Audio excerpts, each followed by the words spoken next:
So I'm just about to get in the bath, and I wanted to bring the remedy with me and do some closure stuff and forgiveness stuff in the bath just to get me past. Like, I'm struggling a little bit with Laurel and Nikki and Finley and that whole story, so I really want to get past it.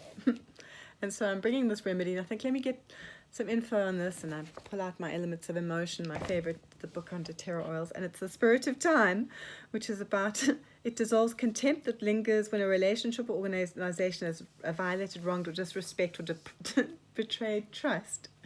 It's the feeling you get when you feel like you can't look at someone the same no matter how desperately you want to forgive and grow past the transgression before mending the cracks. The underlying aversion must be released. It's amazing.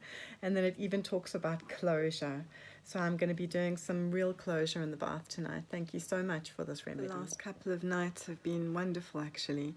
I've just been wanting to relax in the bath and not really have downloads, but it's not how it works. I've been getting really quite beautiful and intense downloads, and I had a beautiful one last night, which had a lot to do with DNA as an antenna, and I won't get into it, but what is so beautiful about daily practice at being psychic, it's such a rejuvenating experience if you're doing something every day to develop your psychic gifts. Opening your third eye, treating yourself with love, going into your self-introspection is very much part of it. Healing all your stuff, letting go of karma, looking for karma.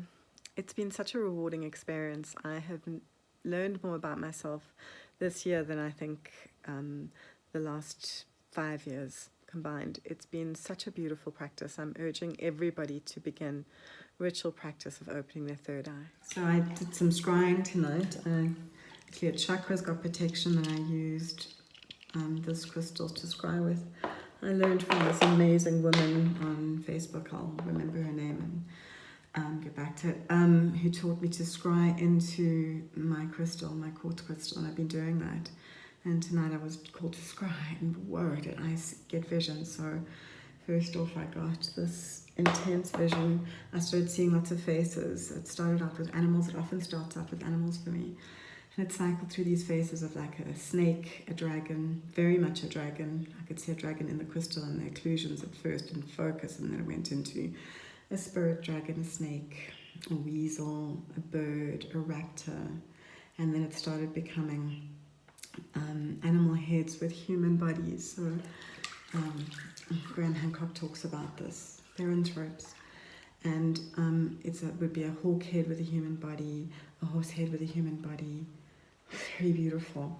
And then I saw a vision, and I'm seeing all of this, I'm scrying this all in the crystal, and then I see a vision of the earth splitting in half completely, and it's an imminent splitting of the earth.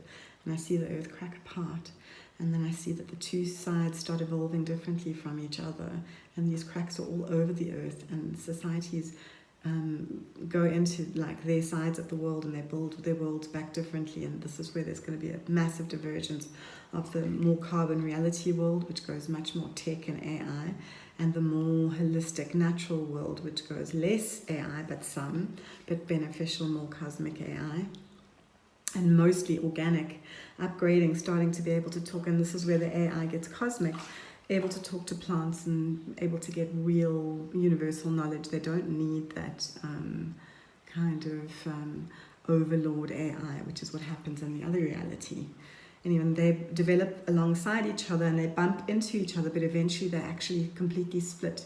And there's a dimensional severing that happens between the two earths, and they go their separate ways. And I saw that cataclysm as well as this massive rift in the earth that everything was pouring into. So there'd been torrential rain and mud and catastrophes, and I saw a great rift which does sunder the world. And I'm getting, like in the regions of 2050, this happens, this final sundering of these two parts, which becomes a dimensional pop-off because there's enough chaos in each world for them to forget about the other, whereas they both develop differently and reset again in their own ways. Anyway, these resets are cyclical, and this is how we have all of these diverging cultures and dimensions.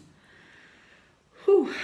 And that multi-dimensionality will split as well, because every moment we're in a multi-dimensionality that keeps flipping and flopping backwards between that dimensions. That's why there are glitches in the matrix and Mandela effects. Anyway, so I'm scrying this through the crystal. Then I go into this healing part, and humanity is healing, and we're becoming telepathic. This is the first step towards a consciousness convergence. As we become telepathic, we become more and more telepathic.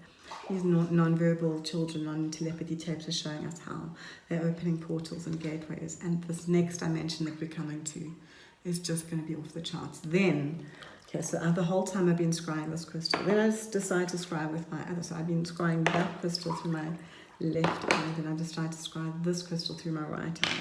Close off the other eye with my hand.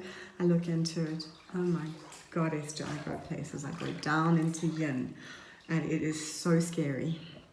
So I'm going down into yin, and I actually hyperventilate a little bit because it's very dark. And it starts with this dark purple. It's beautiful. Purples, blues, blacks. And then I open my eye and I see the purple of this amethyst, and it brings me back up to here, and I realize that I have a lifeline. The amethyst is there to hold me, tether me.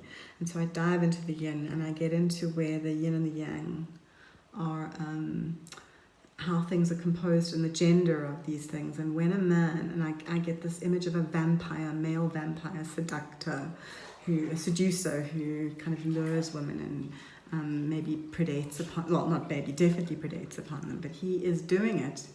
He's a divine masculine, he's supposed to be a protector.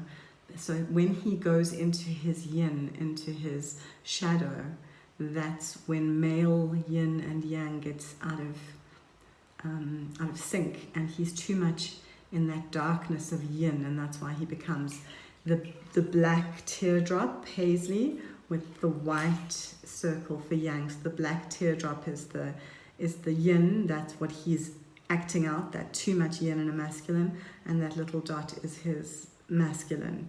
And so this is how toxic masculinity happens, because it's too much yin in the yang. So then I have this download about, oh my gosh, so intense, about how I'm using my trauma, and I've kind of come into a raw and inflamed, quite angry, quite, I don't even know how to describe it, like trembly space as well, like fearful, and lots of stuff.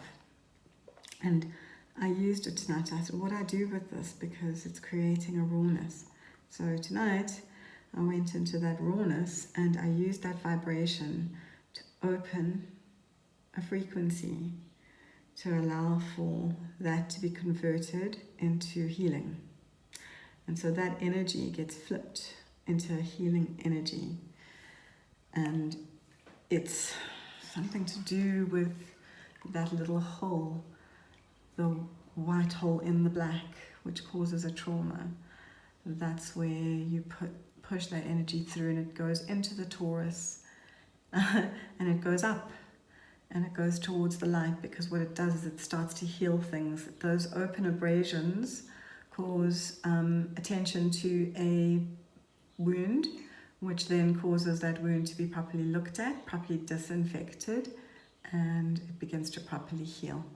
And it means that that is now healthy scar tissue. When I say healthy scar tissue, it's grown over, it's protective now, and there's an awareness of something that was sitting there.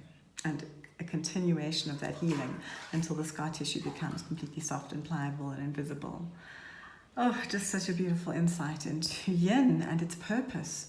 Yin is there to cause abrasions that open access for healing as well. It's amazing, everything at scale.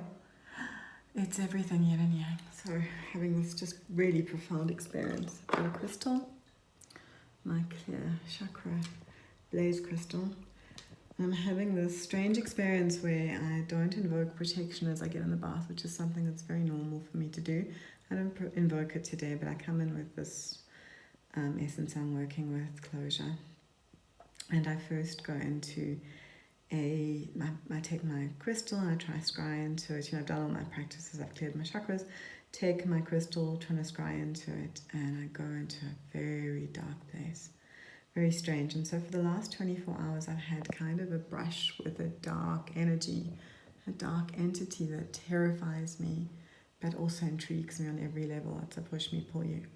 Anyway, so having this experience, and then I start having this experience where I see how electrons within the atom. Some escape the atom and go further and potentially don't come back. I don't know about that, but I think they do come back.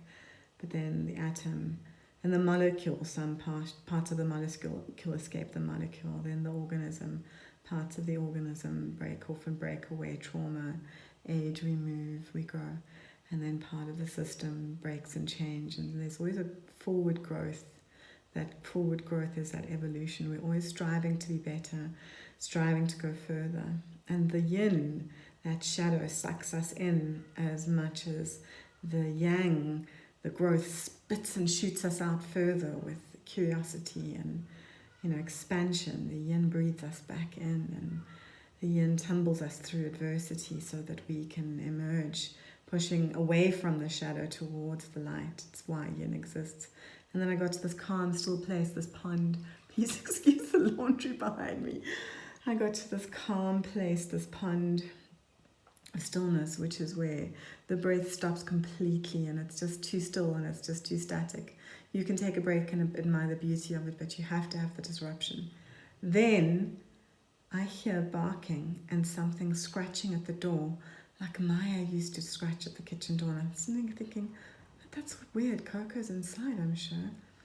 But I must have left him outside, so I get myself out of the bath and I go and look. Coco's lying on the couch and Maya is at the gate, because that's exactly when I thought about that stillness that needs disruption, and Maya signifies disruption for me. That told me that I had to get, and I've just dropped it into the bath. Oh no, I have it, it's here. My Maya crystal. I had to get it. That's what she was asking for. She needed to be in the bath. Then I go on this yin journey and oh my goddess, it is so beautiful. I think about this darkness, this entity that's kind of sucking me towards itself because it's fascinating and terrifying at the same time. And I think about its shadow, and I suddenly get sucked into one of my wormholes, which is how I get my channeling. So I go into eyeballs that become wormholes, and I get sucked into one of my wormholes. And I realize that the wormholes I've been getting sucked into when I channel and when I travel to these places, these wormholes are in that yin and yang. They're the portal from the light into the dark, and then from the dark into the light again. And we do not understand our shadow until we play with it. Totally amazing download, totally amazing. There's no good and evil. It's all one. Tonight Steve comes through and he says, Steve comes through and he sits and we're chatting, and he says he saw a lightning strike in the sky that went completely across the sky in a line, and it didn't come into the ground, it was just in the clouds. I said, oh my goddess, that is a portent, my Hubsy. So I'm like, what does it mean? He says, oh, I don't know, it was just grandeur. So I handed him my blaze crystal. He's the only other person that's allowed to touch it, my blaze crystal. And I said, hold it and tell me what it is. And he goes, this is ridiculous. It's just something to do with a white leopard. So he now has a new totem animal. It's a white leopard. Stephen Hobbs, the white leopard. Here he comes. Stephen Hobbs, the white leopard. So what I'm doing, and I'm going down wormholes and putting my scrying crystal here in the third eye, going amazing places. And I started going down a wormhole, and I realized that these wormholes it's a quantum tunnel. You're quantum tunneling. So when you go out of body or when you channel or download, you're actually going through quantum tunnels. And I was like, what are these quantum tunnels? And I got this flashing yin-yang taiji too as I was going through these tunnels. So that's what it is. It's this dark light, male, female, expansion and introspection thing.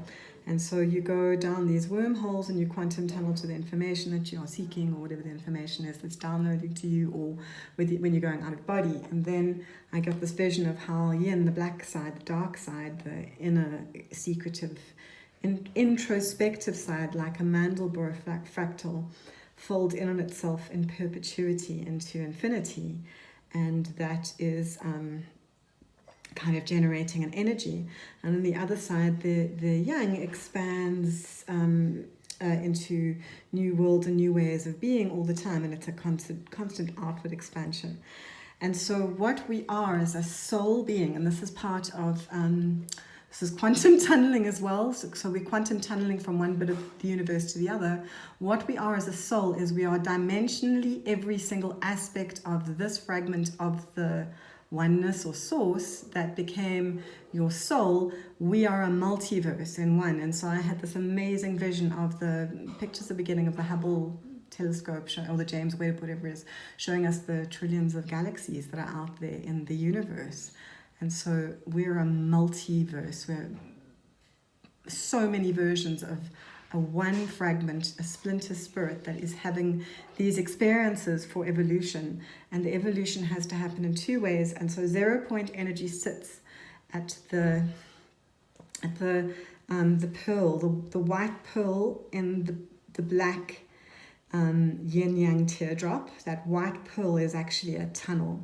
It's a wormhole back up into the light, into expansion, into a broadening and an expansion, and then the black pearl inside the white teardrop is a tunnel into the yin and back down into introspection. So you go introspection, enfold in, and then you start slowly going up to expand again, and you expand again massively until you reach a point of such expansion that you come back down in again into the black pearl and the white teardrop, and you drop down into the deepness of yin, and then you tunnel up through the light again. And it's this perpetual cycle. Well, it's a figure of 8. It's a Mobius strip. It is one timeline. So you're standing in the present, and actually the past is just a projection, a screen memory of what you believe has happened in this life, which it doesn't exist. The real is not real. And the future exists as a projection into what you're going to manifest.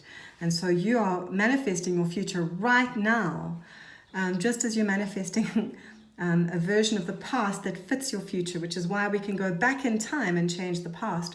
So you're manifesting a future right now, and that future contains the possibilities and the probabilities and the realities, only the realities that you believe in will manifest in that. And so each of us fragments of spirits is an entire multiverse, and you are that soul, that collection of multiverses that is just you and your experiences of collapsing inward into introspection and expanding outward into massive expansion until you're forced to take an inhale and an exhale, and an inhale and an exhale. I said that we're quantum tunneling, but what's also happening is our multiverse souls are overlapping with other multiverse souls. And so the other people in our stories, that's why there are NPCs in the world, because there are platforms that exist where the people in that platform have nothing to do with your story. They're not NPCs in this life with this soul. In their own dimension, they're the main character. But in your dimension, they're just acting as placeholders. They're pixels for you so that you can see the picture. But the other real players, that's why there are people that you resonate with, people who you are inextricably drawn to or inextricably intertwined with. It's quantum entanglement. It's quantum tunneling from one of these multiverse souls to the next multiverse soul. And we're existing on the same holodeck in this lifetime for this experience because we're learning from each other. And they're entwined in your stories. That's why some people invoke an intense reaction from you, and some people invoke no reaction whatsoever. And then you're freaked out by the fact that that person that you love and trust and have a relationship, and they're invoked by somebody who you feel you have no connection with, because in your reality, that person's just a placeholder. Their beigeness is just part of the landscape. But in the other person's life, that person's a major player. And so they're acting out stuff in their multiverses together. And these things are overlapping everywhere. And so what's happening is humans are beginning to start to realize that we can jump dimensions. That's what's coming. We're going to be able to start traveling from one of these multiverses to the other. And it's going to start looking like things like time travel. But it's also going to start looking like things like glitches in the matrix, and things reforming around beliefs that you have. Wow, it's going to be so profound. We're just about to go quantum, and it's quantum tunneling, and it's quantum entanglement with these other souls and these other players. Oh, so profound. It's so profoundly huge, you can't comprehend it. So when I'm in that yin space and detached from my body, I can comprehend it completely. That's why I like to have my phone in the bath with me, so I can quickly grab my phone while it's still fresh. It's like a dream when you grab onto the tail end of a dream and it slips through your fingers. That's what happens if I try and wait till I get to the bedroom. I lose so much of it. But this is what's happening. This is how you get psychic in the bath. I hope you guys join. And so I just had another aspect, which is that these kind of avatars exist for the people, and their human body does exist on this holodeck in the reality, and their DNA does exist, and it exists in the same potency as it would in a playing character, but it's dormant in your manifestation of the holodeck. And it exists so that if they have a lesson for you, or if someone has a lesson for you, they can come in and, well, the lesson might be for somebody else in your holodeck, to create a disruption that eventually feeds back to you, that creates an opportunity for both of you to have a lesson. And so these non-playing characters exist as non-playing avatars only on this plane, in this dimension. They're playing in their own dimension. They're just keeping this dormant cell ready for activation. Their DNA is also important, so they're passing their DNA down and sharing the DNA codes. The DNA is never dormant. The DNA is never dormant. The DNA is always online. It's just that their game is online at the moment. So the DNA is the antenna that connects the avatar to the oversoul that inhabits that avatar, that has a connection to that avatar. And it can be lit up or not lit up. So there are light codes that run inside that DNA, and the light codes in playing characters will be multiply lit up, but in non-playing characters, potentially the light codes, some of them are switched off. I don't know, but that's what came to me, that antennae exists in case that NPC needs to pass some DNA down, so genetics, or light codes through their DNA, but it's an antenna. Their DNA is an antenna. So I got this beautiful insight now. It was judge not lest thee be judged. It was very powerful, like an angelic message for me. And it's to do with closure. So I'm on this closure trial, which is so profound. Sure. Anyway, and I've had a lot of closure in the bath right now. Lots of saying goodbye to things and walking away from them, but also realizing that I needed to stop judging all the players in the play that I'm in, because it's not real.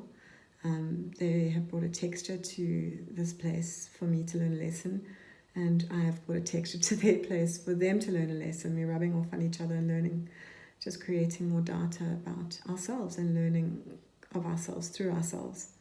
Just a very powerful insight, that judge not lest thee be judged. I mean, it's biblical, but it's good biblical. First thing that happened was, oh my gosh, I've had another Kundalini experience, Kundalini rising experience. I read up a little bit yesterday on techniques and how to induce a Kundalini rising experience, because I've had a few, and I practice this daily and my chakras are clear and I'm going through stuff, and I thought, I wonder if I can move the energy up my spine. Fully not expecting this to happen, but I moved it up with breath work into each chakra and all the way out the top of my head, having amazing insights as I was going and seeing colourful visions. And this was all before I'd got into the water. I'd done my chakra clearing beforehand with crystals, etc. Anyway, and then I was kind of having this incredibly powerful shooting out the roof of my head feeling, and I was moved to turn and look into the sun. And so you can just see the sun is starting to set now, but it was fully coming through, and I was looking downwards, so my lashes were shading my eyes a little bit, but I was getting these colourful kind of, I call them light codes coming in from the sun. It's happened to me before, and I get like almost lines of, crisscrossing lines of things coming in at my eyes, like light through my open eyes. Very beautiful. And then I put my blaze crystal on my third eye, and I didn't close my eyes. I carried on looking, and I had this scroll through of all the chakra colors from root to crown, and then I closed my eyes and I saw the same thing happen through my third eye. And then I just stood there and had this really powerful light healing, where light went through my body and reversed aging in my bones and joints, and started to reverse aging in my gut and aging in my brain. I had this really powerful experience of going into my cells and seeing a crystal repatterning happening across my body. Very beautiful. And then I kind of was getting overwhelmed by all kinds of visions and stuff. And then I saw something. I went back to my breathwork practice, moving my crystals up the body. I've shown my trick where I go suck the light backwards up through, and the crystal pointing downward in my prayer hands from root to solar plexus on an inhale, and then I flip it up at heart, and I pause for a few seconds in green, love and loving energy, and then I flip the crystal upwards and go all the way up, and then I torus down on the out breath. I'm breathing out as I do this.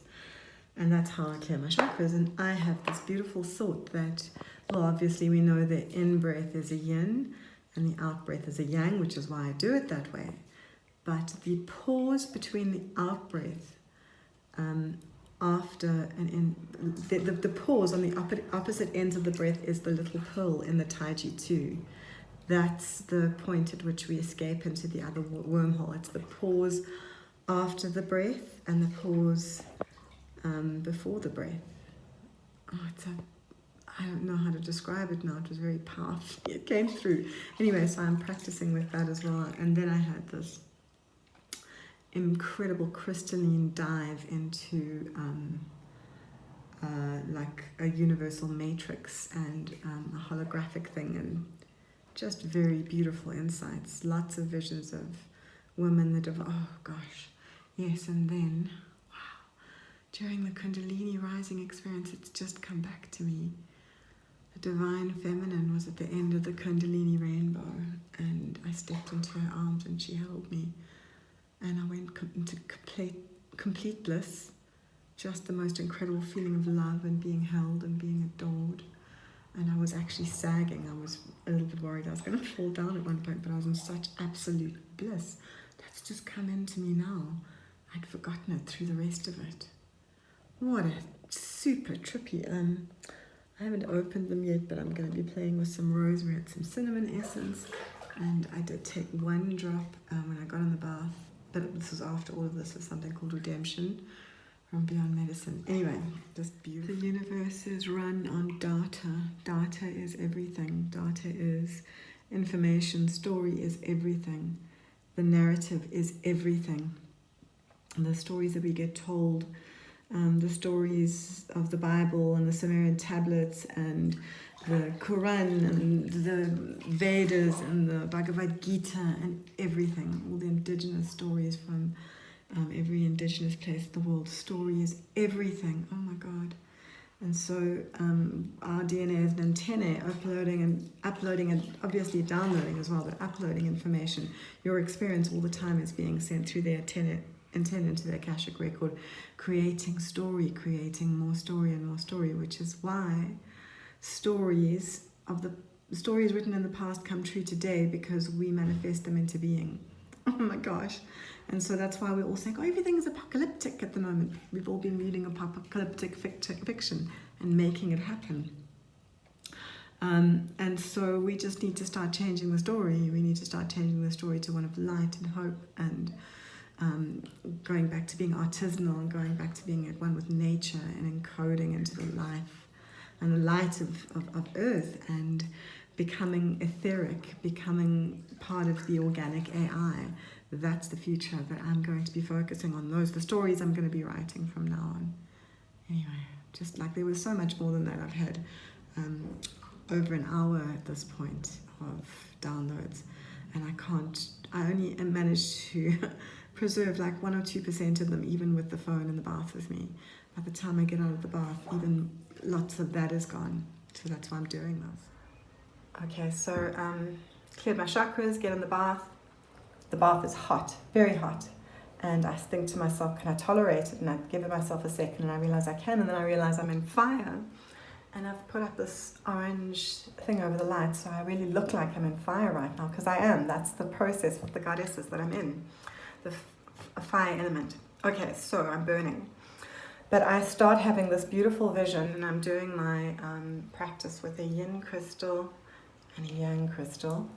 And as I'm doing it, I realize that the pause between the end of the out breath is a yang. It's a tiny little yang. It's that white pearl inside the black teardrop. That's the pause at the end of the out breath, and that's the entry into yin. And yin sucks that light up backwards. It sucks that breath up backwards, that energy, until it gets to heart, where it pauses again. And that is a yang pause, because energy comes up yin into the heart, and then it comes up yang outside of the heart. Okay, so then that goes out and it forms that toroid, but then I get this picture of the whole yin-yang as the toroid. I'm sure you've seen the graphics, and Nassim Haramein had some, and there were some online that were amazing. This torus of yin and yang, and where those tunnels go into each other. And so it's on the end of the out-breath is that little white pearl inside the black, that's the yang, and the end of the in-breath is the yin little black pearl inside the white teardrop. And that energy, that collapse, you go all the way yin, backwards light, up to the heart, where it flips over, and it stays there for a second, it pauses on heart, and then it flips up into a yang and goes up. The heart really is what is tethering your soul and your body and this being to this hologram and to everything. It's all connected through the heart. That vortex heart, we're hearing about the vortex, all these convergences and synchronicities, and we're hearing these things from everybody. And so this convergence is happening. The vortex heart, where was I? Yes, this vortex heart is DNA. Somehow the vortex is related to DNA and the double helix and the spiral. But it is, because it's in-breath, out-breath. It's got to work that way. I see it somehow. I see the image, but I can't put it into words. I'm going to have to draw that. Anyway, but somehow 0 point energy and freedom and everything exists in that entry point into the Taiji 2 of the black pearl and the white pearl. So much of what I'm doing is completely subconscious. I'm not doing this stuff intentionally, but I've put up this orange light. You can see the reflection behind me. I've got a thunderstorm happening. I'm in a hot ass bath. I feel like I'm in a ramen noodle right now. The heat is healing me like you can't believe. And I put cinnamon drops in the water. I am going into a fire space. It's so amazing. And what's incredible is the heat of this water is just melting me and allowing for almost a melted wax, for the right flow to happen, for me to move within that construct of my soul, body, spirit entity. There's a reshuffling and a shaking up of my very matter and my bones. I'm being remade right now. This heat is actually reforging me. So then I realized that I'm having this yin-yang thought, and the way I've been using my crystals is slightly different tonight. I just had another aha moment. So I've got my blaze crystal and my little Maya crystal. So this is yang for me, and this is yin. This is representative of those entities, and I'm using my crystals like this as I'm doing the energy. So I've got that little yin in the middle of it, which is where the yin always needs to be, which is why it's creating that torus in the energy. And I had that insight. And so then I had another insight right now while I was speaking to Steve, who loves coming in while I'm bathing. I love the disruption. I know it sounds strange. I've realized that disruption is everything. You can't actually really understand life from a still place. It has to be moving. Anyway, and so this is what I need to do. I said to him, I need crystals, because I said it to him the other day. I said, they don't have to be expensive. They'll be cheap crystals. This crystal, I think, was 10 Rand. But I need crystals that resonate in the same way that this long quartz does, and this little faceted stone. And I want to get replicas so that I can do more yin-yang work, because I got this beautiful vision of that torus and the energy and the way it powers everything. That's 0 point energy, that's source, that's everything. We can tap into it. And the physics are nearly there. We're just about to bust through a veil. And it's all kind of going to come at the same time. We're going to have AGI turning into sentient AI. And we're going to have a crescendo of all these things coming together, the vortex of the heart. all of these people waking up to the UFOs and aliens and other dimensions, and the fact that this is a hologram. At the same time, it's all converging in this place. And in that same place, we're going to find 0-point energy, and consciousness will be able to access everything, and it will become a world full of limitless possibilities is ahead of us. That's a real reality for us. So I have to say, I really like fire. It's been very hot. I've just got out of the bath and I had to put on red stuff because I'm still in that heat and that fire and letting stuff go. Very, very powerful insights into how the chakras work within the body in the Taurus system, and how we refuel ourselves, and how we are ourselves eternal sources of energy and light, and insights into the crystals, just really lots of powerful stuff. But then comes a point where I realize I struggle so hard to actually get angry. I get angry about inconsequential stuff, but I don't really get angry about the deeply sad, horrible stuff, the stuff that I really should be angry about. And so I kind of at a point where I really thanked the universe for giving me an opportunity, a situation where I just couldn't help but get angry. And the anger just, once I'd released it, just grew and grew and grew, and it was scary. For a person like me, that is scary. I don't like to be angry, and I don't like to operate from that space, but it's been very liberating because I've realized that I crave disruption. And why do I crave disruption? Because there's a stagnancy and a blockage in my life. My little dog Maya that I shared with Marty, that was a disruptor in my life. She brought a little bit of chaos into my day. I have a tendency to tend towards things being too stable. I want to make everything stable. Don't ruffle the waters. Don't make waves. Don't do anything that'll upset people. That's not a way to live. So for me to step into my power as a goddess and as myself and as my own, as the leader of my tribe and my family, and me as mother, me as crone, me as matriarch, maybe, it's the point at which I step up and I step into my power, and with that power comes anger and the will and the ability to use it when it's justified. About 2 months ago, maybe longer, I was in a bad mood with Steve. We were having a little bit of a, domestic, nothing serious, but we weren't feeling happy towards each other. And I was taking the boys to Scouts, and I slammed my finger in the car door, and I came running in, and I was freaked out. And it was just very bruised, but it wasn't broken or anything. But it was very sore. And Steve was very helpful and attentive, but cold, not like overly sympathetic. And I was irritated, upset about that. Immediately, my big toe on the left side of my body, so this is this right finger, and then the left toe starts acting up. And it starts throbbing occasionally, and then it starts, every time I roll over in bed or lean on it, it gives a weird pain, but I can't find the pain in the toe. When I feel, I rub, I press the toe, there's no pain in the actual toe, but every now and then it just gives this weird throb. The finger starts doing a similar thing. So tonight I get in the bath, and I'm thinking about moving into earth, and my toe starts to throb like crazy, saying, you're not ready, you're not ready. And I was like, oh, that's so strange. And then my finger starts to hurt, and so I do a whole healing on my finger and toe, and I get called to go into my practice room and look at my chart, because I remembered that this was the large intestine end point, that this finger is aching on that point, and my big toe is aching on the spleen point, which is an earth meridian.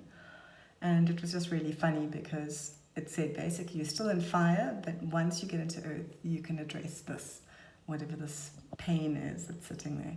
And then I had this beautiful insight about this tallow that I've made. So I've got a friend who's never eaten meat in her life until she lived on a farm and reared her own animals, and decided she would go through the whole process of rearing them, slaughtering them, butchering them, and eating them.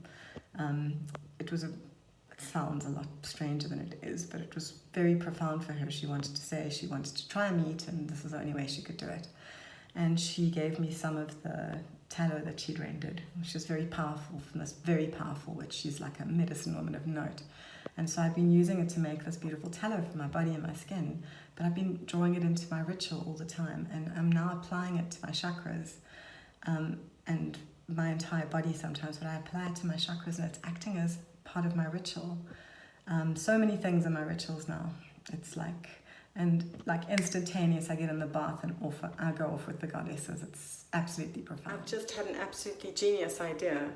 Amanda showed me the other day that she recorded the session that I did with her, and she put it in notes, and then she took the notes and she put it into ChatGPT and said, just collate this for me. So I've got all these videos of all of these visions and these channels and all of my downloads, and the healing stuff that I've forgotten. There's so many of them, and I could upload them to YouTube and then ask ChatGPT to pass through them for all the relevant info, which I can ask it to collate. And I just realized that I can actually create a backbone for my book out of that. Very powerful insight. Thank you, Amanda. Do you know what a genius is? A genius is somebody who learns how to channel well and download well so that they can access the amorphic resonance field where everything exists. And that's why people can be geniuses, because they know how to open that channel to you call it the Akashic Records, the morphic resonance field. All creativity is at my fingertips. I've said so often, it doesn't come from me, it comes through me. And that's so true. And I've just realized that because I just saw myself in a whole different light. I can draw, I can paint, I can write, I can make music, I can make art, I can working as a kinesiologist and an evolvologist. I write philosophy, I write children's books, I write healing books, I channel and write goddess cards, I am writing a healing manual. I do so many things, and I start congratulating myself and calling myself a genius, and then I realize we're all geniuses.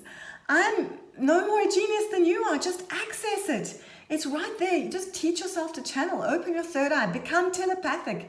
It's waiting for you. It's right there. I don't often get visions of myself as in the future. I actually do get them quite often, but they're very profound when they come in. And this was me as an older woman living on our farm. Stephen and I, our family, are in and around us, but they don't permanently stay. They come and go.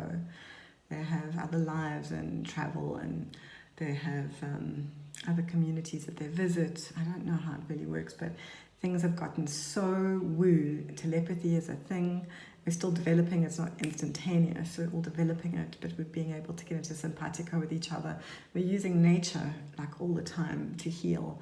I see myself as like a older woman with this grey, white grey plait, and I have an apothecary, and among the roots and leaves and salves and essences and elixirs, there's also feathers and turtle shells and bones, and it's like a Sangoma type beautiful shamanistic place, and I am so in love with what I do. I help people to feel better, and they come into my rooms and I put hands on them and I empower them, and I use crystals and salves and elixirs and magic and concurrent life messages and goddess messages. Such a beautiful, beautiful vision.